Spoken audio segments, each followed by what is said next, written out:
세상을 살아가는 것이 늘 회왕과 후회라고 우리는 자주 말을 합니다.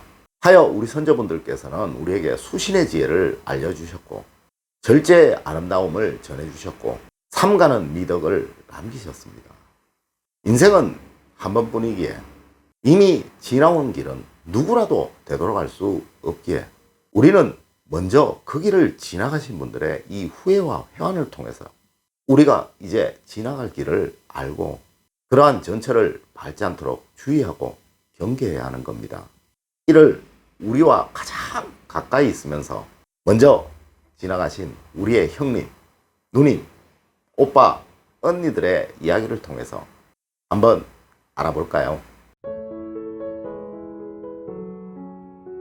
우리보다 20년, 30년 이 길을 지나가신 분들 가장 후회하는 10가지 무엇일까요? 그분들이 다시금 우리의 길에 서실 수 있다면 반드시 꼭 하시겠다고 하신 그 10가지 무엇일까요? 여러분 안녕하세요, 이정재입니다. 우리보다 조금 앞서 이 길을 지나가신 60대, 70대 분들의 99%가 후회하신다고 하는 이것 10가지 시작하겠습니다. 첫 번째, 무엇보다 이분들의 가장 큰 후회는 돈에 관한 이야기입니다. 노후의 생활을 위해 왜 조금 더 저축해두지 않았을까라는 그 이야기죠. 다시 돌아갈 수 있다면 조금 더 아껴서 조금 더 많이 저축해둘 것이다 라는 그 생각을 하신다는 거죠. 이분들의 가장 큰 고민은 은퇴 후의 경제적인 어려움이라고 합니다. 고정수입은 줄어들지만 자녀 지원비라든가 또는 병원비라든가 이런 지출은 계속적으로만 늘어가기만 하기 때문에요. 생활고에 시달리는 그 탓이라는 거죠.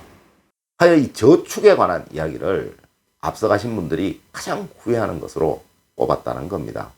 두 번째가 배우자의 소중함을 몰랐다는 이야기입니다. 즉 가정에서의 외로움이 노년에 가장 힘든 일이라는 거죠.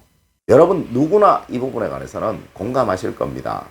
배우자는 평생을 함께 해야 할 반려자이지만 서로 아주 쉽게 대하고 그 배우자가 영원히 늘 곁에 있을 거라는 그런 생각을 하신다는 거죠. 이런 분들 많이 봤는데요. 아무리 죽이니 살리니 하면서 서로 싸우던 그 부부들도요. 한 분이 먼저 긴 여행을 떠나시고 난 이후에요. 나머지 분도 곧바로 뒤따라가시는 경우요. 사실 자식도 결혼을 하고 성인이 되면 큰 소용이 없죠. 아무리 효도를 한다고 법석을 떨어도 그죠. 바로 옆에서 등 긁어주고 감기약 사다 주는 배우자만 하겠습니까? 그런데 마치 공기처럼요. 늘 곁에 있다는 이유로 너무 쉽게 대한다는 거예요. 보다 젊었을 때 서로에게 최선을 다하고 사랑하고 더 아껴주자는 이야기입니다. 다음으로 세 번째가요. 노년을 함께할 친구가 없다라는 그 말씀들이에요. 무엇이 그리 바빴는지 친구와 전화를 통할 시간이 없었다라는 안타까움이라는 이야기입니다. 사실 이 친구라는 것은 배우자 다음으로 우리 인생의 가장 큰 자산인데 말이죠. 취미생활을 공유할 수 있는 친구, 자신의 속마음을 가감없이 털어놓을 수 있는 그 친구가 한 사람만 있어도 늙어도 외롭지 않은 인생 보낼 수 있을 건데 말이죠. 여러분 역시 늘 밖에서 만날 수 있는 친구 한 사람도 없다면 노년이 아주 외롭고 쓸쓸할지 모릅니다. 네 번째, 그리고 이분들은 자식과 소통이 부족했던 것, 이것을 가장 큰 후회로 또 꼽았습니다. 사실 우리는 자식을 우리의 소유물로 단지 키워야 하는 우리의 목표물로만 생각했기에 강요만 하고 진정한 대화를 나누는 경우는 거의 없었을 겁니다. 그들도 그들의 인생이 있고 그들의 삶이 있는데 말이죠. 이렇게 강요만 했기에 대화는 없고 명령만 있었으며 이것이 서로를 더 어렵게 만들었다는 겁니다.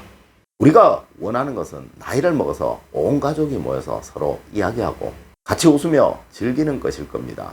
하지만 평소에 이러한 대화를 해보지 않았기에 또 소통을 해보지 않았기에 자식들도 불편하고 본인들 역시 어색할 수밖에 없는 겁니다. 자식들과 평소에 대화를 많이 나누지 않았다면 또 평소에 소통을 하지 않았다면 이제부터라도 자식들과 친밀한 관계를 유지하고 소통하려 노력하시는 여러분들이 되셔야 자식 농사 잘했다고 느끼실 수 있을 겁니다. 이렇게 온 가족이 건강한 유대감을 형성하는 것, 이것은 노년에 최고의 안정감을 주기 때문일 겁니다. 다섯 번째, 다음으로 건강에 관한 후회입니다. 사실 누구나 건강이 중요한 거 다 알고 있습니다. 하지만 젊었을 때는 이것을 모르고 몸을 혹사시킨다는 거죠. 또한 그 건강이 평생 갈 것이라고 생각하고 운동하는 거, 게을리하는 거 사실입니다. 그런데 이분들의 말씀, 어느 순간 급격하게 떨어지는 체력 감당이 안 되더라는 겁니다. 우리의 학문은 제가 늘 말씀드리지만 유비무환의 학문입니다. 노년에 돈이 없으며 체력도 안 되면 정말 불쌍한 인생이 될 수밖에 없는 것이고요. 자식들에게도 짐이 될 수밖에 없는 거고요. 또한 돈이 아무리 많아도 몸에 병이 생긴다면요, 후회밖에 없는 그 인생이 되는 거예요. 이 말은 늘 노년의 건강을 위해서 평소에 운동 열심히 하는 여러분들이 되셔야 한다는 이야기죠.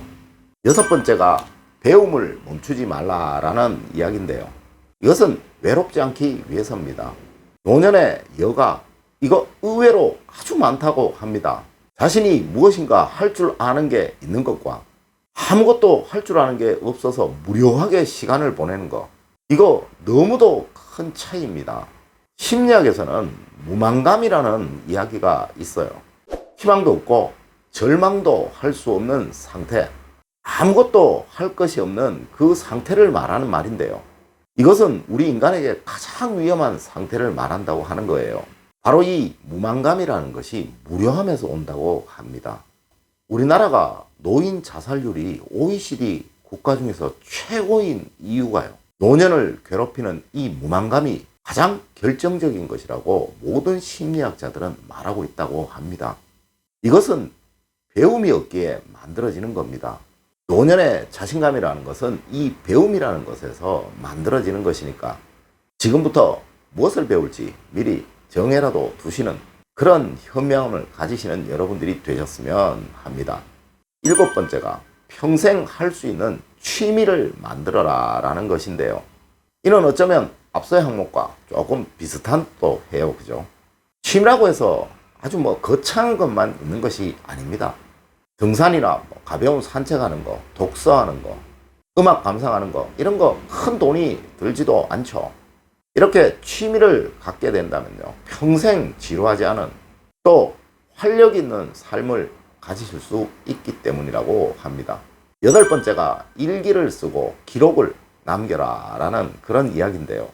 은퇴 후에 자신의 인생을 되돌아볼 때 너무 허망하고 덧없이 느껴질 때가 있다고 합니다.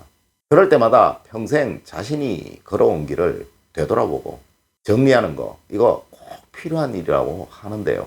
이를 위해서 젊었을 때부터 기록을 남기는 습관, 이거 굉장히 중요하다고 합니다. 매일 이렇게 쓰지 않더라도 틈틈이 사진도 남기고요, 기록도 남기고 메모식으로 이렇게 남겨두면 나중에 자기의 삶을 정리하는데 아주 큰 도움이 된다고 합니다. 아홉 번째가 연금이나 보험에 신경을 써라 라는 그런 이야기인데요. 노년기에는 뜻하지 않게 목돈이 들어가는 경우가 아주 많다고 합니다. 특히 건강에 그러하다고 하는데요. 나이를 먹게 되면 보험 가입이 아주 까다롭다고 하네요. 그러니까 아직은 가능할 때 약간의 연금이나 노후 대비 보험, 이것이 굉장히 큰 도움이 된다고 합니다.